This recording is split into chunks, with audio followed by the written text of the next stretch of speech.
Hello, xin chào tất cả các bạn đã quay trở lại với kênh của Văn Lazada. Hôm nay chúng ta tiếp tục review các sản phẩm ở trên Shopee. Hôm nay thì mình có một kiện hàng đến từ shop quốc tế Last Mall mà shop quốc tế nhá.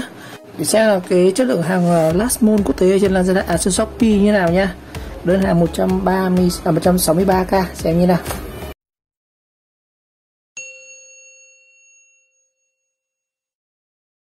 Rồi, thông tin về cái sản phẩm này mình mua từ shop là Vasata. Đây Shopee Mall ở nơi này. Đặt thời gian nhận cũng khá là lâu. Đây, đặt từ 26 tháng 6 hôm nay ngày mùng 1. Như vậy mất cũng đến khoảng 4 hôm thì mình nhận được. Thế là nhanh rồi. Đặt từ hôm 26 đến hôm 10 mất khoảng 5 hôm. Đây, toàn từ Trung Quốc này. Mang tiếng là shop mall nhưng mà nó toàn Trung Quốc hết nhá. Chi tiết về đơn hàng có khá nhiều sản phẩm. Mình mua toàn đồ kim khí rồi. Cũng có là bộ 13 mũ khoan photo này. Đây, mình mua luôn một bộ của nó là 13 mũ luôn. Giá thì là xem trực tiếp nhá. Giá thì 50.000. Đợt mình mua là xem nào. Cái này nó không ghi giá tiền nhỉ. Nhưng đợt mình mua là đây, bộ này là 50.000 đó. 50.000, 13 mũi này. Đây là mũi khoan HSS nhá. Cái HSS này thì mình trước mình có làm mấy mũi khoan HSS rồi, nhưng HSS này nó khác nhá. Nó có cái chuôi bằng cái này này. Chứ nếu mà HSS tròn thì lúc mà dùng khoan pin thì nó rất hay bị xoay mũi, nó hay bị tuột. Nên tôi muốn mua HSS mua loại mà nó có cái g này thì nó cấu vào cái đầu mũi khoan, đầu kẹp khoan ấy thì nó sẽ không bị. 50.000 13 mũi. Nhưng mà mình thấy cái này nó feedback không tốt lắm, được có 3 sao rồi. Chất lượng rất tệ. Khoan nhẹ là tuột. Cho không thương hiệu. Rồi xem thử thế nào. Cái feedback của nó tốt lắm. Tiếp theo là mình mua một cái là đồng hồ. Cái đồng hồ này thì giá bao nhiêu đây? 49.000. Nó là đồng hồ đo nhiệt độ, độ ẩm, báo thức, 3 chức năng. Vừa có đồng hồ này, vừa báo thức này, báo được nhiệt độ, báo độ ẩm này. Thì cái này hoàn toàn phù hợp mình chặn anh em làm về máy ảnh hay các thứ thì cái này rất quan tâm về độ ẩm, để bảo quản các ống kính các kiểu nhiệt độ này. Còn báo thức nữa, đa năng luôn. Giá là 49.000. Cái này thì cũng feedback khá là tốt, 5 sao này. Đồng hồ rất thuận lợi, quá rẻ. Rồi, 49.000. Tiếp theo mình mua thêm một đồng hồ vạn năng nữa. Đồng hồ vạn năng mình đang học. Đồng hồ vạn năng DT803B. Đây, đồng hồ này là hồ điện tử nhá. Đây. Có 48.000 thôi. Tản thấy mấy món trẻ trẻ mua chơi thử. Không biết chất lượng như nào. Tiếp theo là mình sẽ có là bộ 6 mũi khoan taro. Thì mũi combo luôn.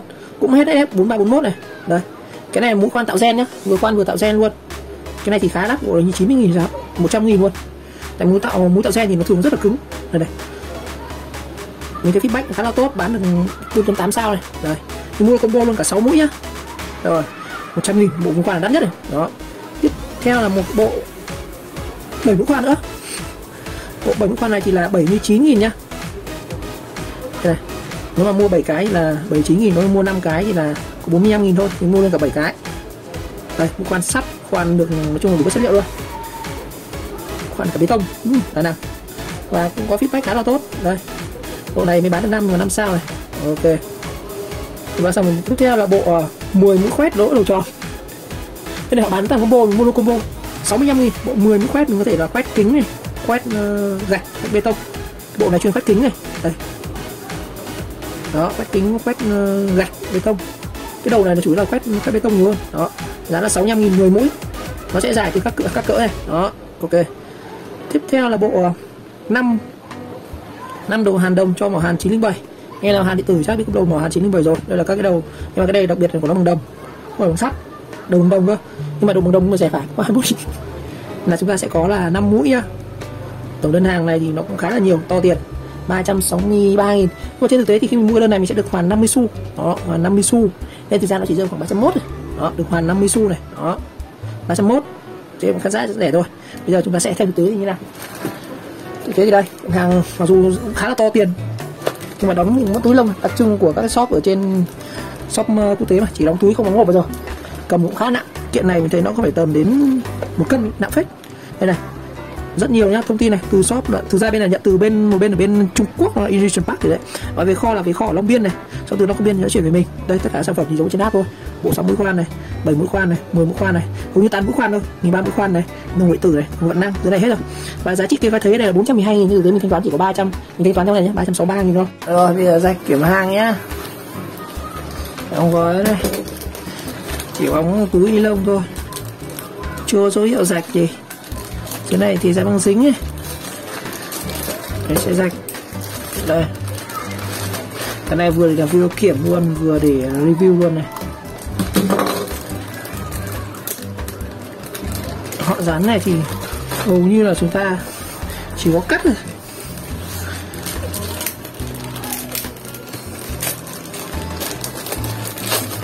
Để xé để ra. Đó. Đấy, shop quốc tế họ dán đóng chỗ này thôi. Đấy nha. Wow, đóng có túi chống sốc các kiểu đấy.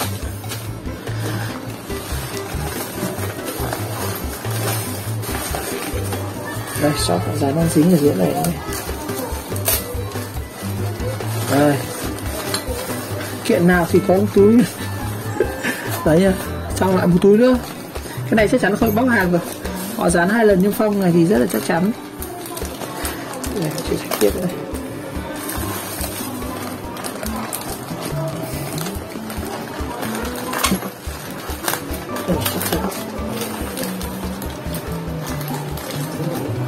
Mà đóng vào hộp thì tốt hơn. Phải cẩn thận nó rách hàng ấy.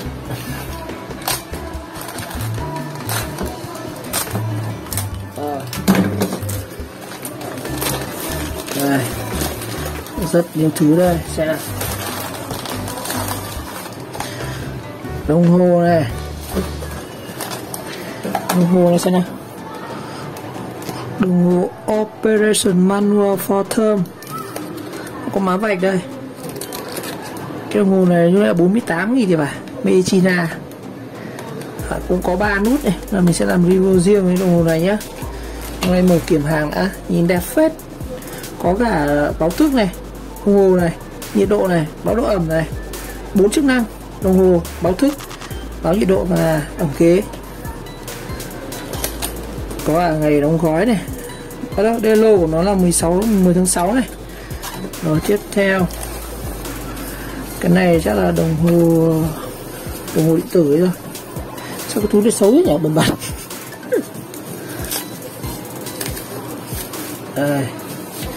Đây là cái đồng hồ điện tử, không biết có cho pin mình không. Không có hộp mà chỉ có túi thôi. Một sách hướng dẫn và không có pin. Đây, có pin rồi. Nhẹ lắm, không có pin nha. Đấy, mình sẽ phải cấp pin này, nhưng nhìn khá là chắc. Và mình sẽ review riêng về cái này. Dây của nó đi kèm thì cũng khá là mỏng thôi. Cái nhỏ gọn này rất là tiện này. 830B này. Rồi. Tiếp theo. Bộ này là bộ mũi khoan HSS.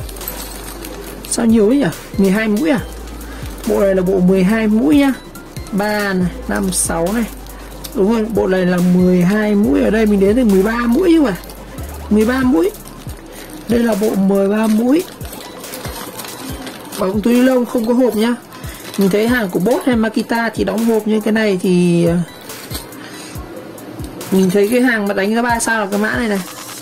Đây. Đầu này đầu mũi khoan sắt nhá, HSS này. Cái này mũi khoan sắt. Đó. Có chuôi cài như này thì nó sẽ khỏe hơn. Bộ này cũng rẻ thôi, khoảng 79.000 thì phải, không nhớ lắm. Và mình sẽ review riêng bộ này, chúng ta phải test thử. Rồi, tiếp theo là đây, bộ đắt nhất đây, bộ 100.000 này. Bộ 6 mũi khoan tạo mũi này. Cái này thì mở ra được, nó là túi zip. Cái này xem được, cái kia thì đóng cái túi. Cái túi này túi hàn thì không xem được nha. Đầu thì nó mạ bằng đồng ở ngoài này. Trên này ghi là HSS M5FB, nhìn có vẻ xịn đấy. Nhìn có vẻ xịn, không đến nỗi sida lắm. HSS này, cái này thì hơi mờ này. Nhìn có vẻ xịn so phết đấy chứ. Chúng ta có 6 mũi nhá. Mình khoan này để khoan thẳng vào sắt để tạo mũi gen rồi chúng ta bắt ốc rồi. Đây là mũi khoan tạo gen. Đó. Cái mũi này đặc điểm của nó phải rất khỏe thì nó mới vừa khoan vừa tạo gen được. 2 chức năng. Mà đuôi này thì là đuôi liền nhá. Còn cái đuôi này nó hàn vào chân này này. Cái này mình thấy mọi người feedback chê nhiều này. Còn cái này thì cái phải vốt là khá là nhiều, cũng rẻ. Tại vì nếu mua mình chỉ mua ở shop Việt Nam nó phải tầm 130. Shop này chỉ bán có 100.000 thôi. Mua sale nó còn rẻ nữa. Rồi, nặng cái này cũng nặng phết này. này cũng nặng này, nhưng mà cái bộ này nặng hơn, nó nhỏ hơn mà cầm nặng hơn cái này nhiều nhá. Cái này cầm nó nặng chắc hơn cái này. Rồi tiếp theo đây là cái bộ, cái này là bộ khoét kính bê tông, hình như là 10 mũi thì phải, mình không nhớ nữa là 10 nhưng mà nhìn nhiều lắm. Đây của nó đây. Cái này để khoét kính này, khoét gạch, khoét tạo lỗ. Xem là bao nhiêu mũi này, 1 này, 2 này, 3 này, 4 này, 5, 6, 7, 8, 9. Người ta có 10 mũi nhá. Cái này là to nhất này. Cái nhỏ nhất là như cái này sao? Nhỏ tí thì này. Đây cái này nhỏ nhất, bộ này là 10 cái nhá. Bộ 10 cái này. Cái này để khoét gạch, khoét kính các kiểu. Đầu này thì nó có một cái lớp nó hơi sần này. Đó, chuyên khoét kính. Trước mình có mua gửi một cái nhưng chả nhớ mình để đâu, là về tìm mới review được. Mua nhiều quá, mua lẻ lẻ rất hay mất nhá. Tiếp theo là cái bộ 6 mũi khoan, ở đâu 7 mũi khoan chứ. Đây là bộ 7 mũi khoan đa năng. Cái này có thể khoan bê tông được mà khoan cái gì được đây. Đúng không? Cái đầu này nó sẽ là khoan bê tông này. Nó có hình cái đầu em ngôi nhà thì là khoan bê tông. Mũi khoan được. Sơn đỏ, sơn điếc nhìn đẹp mắt rồi chứ không biết có bền không. Nhưng mình nhìn thấy thì cũng lưỡi khá là to, cái ngạnh của nó khá là to, khoét chắc là tốt. Mình có xem nào, 7 mũi nhá. Cái này thì họ để túi này thì bóc ra xem được, nhưng mà cái mũi kia thì không bóc ra xem được đâu. Cái này thì bảo khoan gỗ cũng được, nhưng mà thường cái này là khoan gạch nhiều hơn. Đây, 7 mũi luôn. Rồi ta đủ mới khoan này. Nó cũng không có số trên này nhá. Cái này thì không có số thì biết là cỡ bao nhiêu. Nó phải ghi cho mình cỡ thì biết đi, chả ghi cỡ gì. Vãi chưởng. Nặng lắm, toàn đồ sắt rồi. Cái này thì ít hỏng lắm. Mua đồ điện tử của nó chứ mấy cái khoan này thì có công ship ném thoải mái. Rồi và cuối cùng là một cái bộ này là bộ gì đây? Đây là như là 5 cái mũi bằng đồng của mỏ hàn Hako 907. Đây, mũi bằng đồng nhá, bằng đồng thật đấy. Có 21.000 thôi. Cái này thì rẻ này. Cái này cũng khá là được, cho anh xem về cái mũi. Đây, nó có rất nhiều mũi nha. Mũi hơi lệch này, mũi đầu hơi vát này, đầu mũi bằng này, mũi hàn dao này, mũi hàn thường kim này. Hay có 5 đầu bằng đồng này. Đồng này thì mình thử cạo xem với bằng đồng, nhưng mà sao đồng nhẹ lắm, nhưng có khi là đồng thật đấy. Và đồng mạ thì không biết được, mà phải thử test. Làm chỉ một hộp thôi. Rồi, sẽ đủ chứ nhỉ? Đây, 7 sản phẩm. Bây giờ đếm thôi. 1 này, 2, 3, 4, 5, 6, 7. Như vậy đủ 7 mã rồi. Còn chi tiết thì chắc là chả nhớ hết rồi. Rồi, hôm nay mới chỉ là kiểm hàng thôi. Còn chi tiết test từng cái sản phẩm nhà thì mình sẽ có video sau. Tại vì cái này phải test, chứ còn mở ra chém gió không được. Như cái đồng nào mình sẽ phải thử này. Nhìn cái khá là ngon này. À, cái này họ ghi mình ạ. Cái này phải cắm pin vào nhá. Chưa thấy cắm pin gì. Rồi, một hoàn sắt này. Mũi khoan tạo gen. Đó. Đây là mũi khoan HS, khoan sắt có đuôi gài. Đây là mũi khoan đa năng, có thể khoan bê tông, gạch, gỗ các kiểu. Đầu mũi như này nhá, đầu mũi máy nhà này. Đồng hồ điện tử không có pin. 830 có dây. Đó. 10 cái mũi khoan kính này.